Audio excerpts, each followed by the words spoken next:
Se non ci sono delle risposte, la nostra intenzione è quella di continuare, lì o altrove.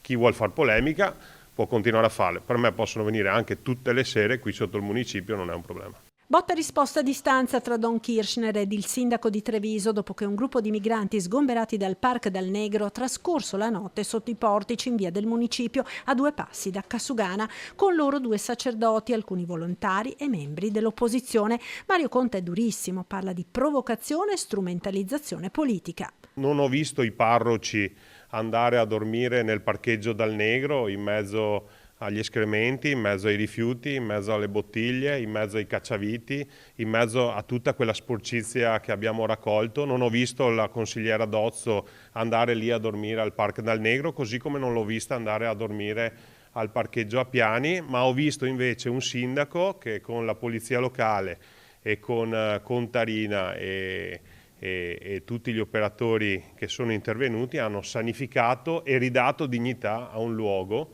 Non ho visto per esempio i 2 parroci portare questi migranti sotto al porticato del Duomo piuttosto che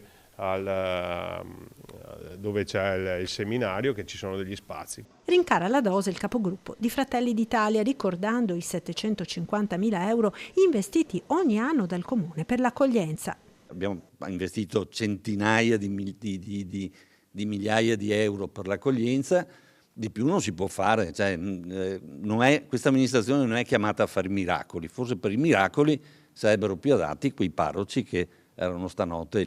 Il parroco di Santa Maria del Sile spiega le ragioni dell'iniziativa. Non ci sono persone di serie A e persone di serie B, quindi quelli di serie A hanno la casa e possono stare tranquilli, mentre quelli di serie B possono anche dormire per strada perché in qualche modo sono invisibili.